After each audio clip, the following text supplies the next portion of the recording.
Hey guys, Micah here from iTechnify, and we are going to be unboxing the Zotac GeForce GTS 450 video card.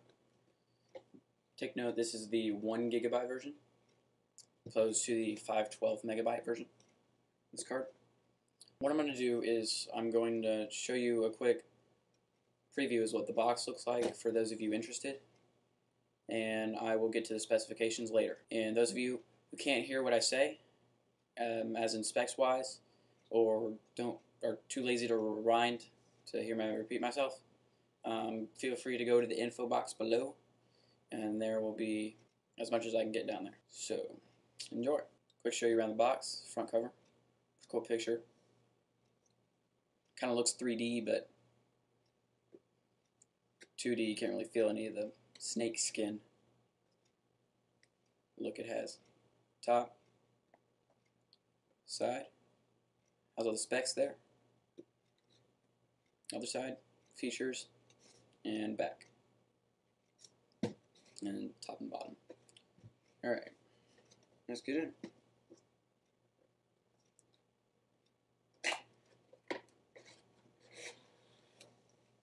Okay. Protective layer of cardboard on top. Keep things nice and tight. First, you got your actual video card wrapped in fine. Very good used to wrap hardware in. Keeps it nice and pretty much damage free. I will get a little deeper into this, but here's your video card. Zotac GeForce GTS 450. Set this aside for now. Oh, a nice little table. Alright. Now you have is your power cable.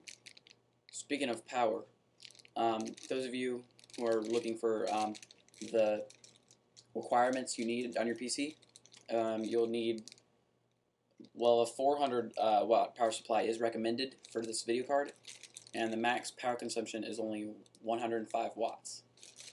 So it's pretty user friendly. Here you have your VGA to DVI adapter, aka D sub to DVI, and this is for those of you who have a different type of monitor or an older monitor. And what you do is you just plug this straight onto one of the DVI ports, and then you can plug your monitor in here. Pretty useful. You got your installation CD driver manual. I mean, not manual, just drivers and software.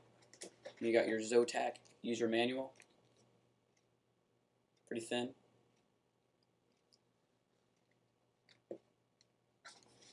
Your boost paper. And last but not least, your Zotac quick installation guide. This will bring you through the process of installing it. Pretty simple process, but I will not judge. Alright. Please note, when you install this card, the drivers on the CD are not always up to date, so the best thing to do is to go online. Usually they should have them on the Zotac website. If not, then go to NVIDIA's website and you can find them on there. And just get the latest drivers for your operating system. Alright. So the card itself, remove all this stuff so I can go to more rooms. NVIDIA GeForce GTS 450. It's the Fermi. And let's go into a little bit of specs. You got your interface right here, PCI Express 2.0 x16. Core clock 810 megahertz. Shader clock 1620 megahertz. You got, for your stream processors, you got 192 processor cores, 1 gigabyte of memory, as opposed to the other card. It is type GDDR5, and it's 128-bit interface.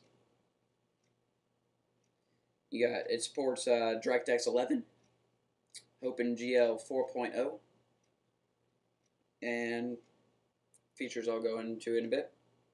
And let's see, the max resolution you can get out of this thing is 2560 by 1600, and it is SLI ready. So if you were to have two of these cards, or you would have purchased another one, but make sure you have enough slots in your motherboard. A side note is, if you have two PCI Express 2.0 16 right next to each other, it might not work out because this card uses two expansion slots on your case up. So make sure they're like 2 card widths apart, and it should work. And what SLI is you can have 2 of the exact same cards in. I'm not entirely sure if it works on 2 different cards, but I'm pretty sure you have to have the exact same card. And what you do is you just put them both in right next to each other. You get an SLI bridge, and what that does is it connects this SLI slot to the other card, and then you just have to plug your monitor in one of these cards in, and it should work. Nearly doubles the speed. Sometimes it does double and go a little bit more, but always a better performance when you use SLI. Let's see.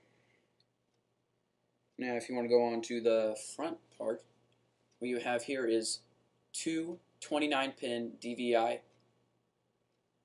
for dual monitor link support. You got your HDMI, your DisplayPort digital video, and this is mini HDMI, by the way. Sorry, I forgot to mention. At least I think so. Oh well. I'm pretty sure it's mini. Actually, no, it's not mini. It's just regular HDMI. But if you have a mini going in, you can buy an adapter. It doesn't really come with this, but there's some out there.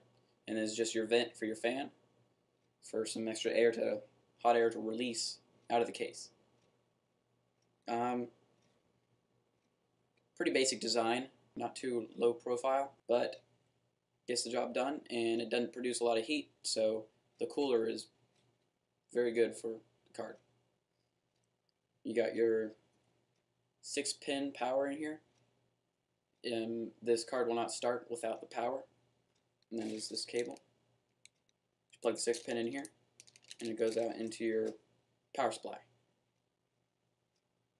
If you want to know the card dimensions, it is 7.39 inches by 4.38 inches.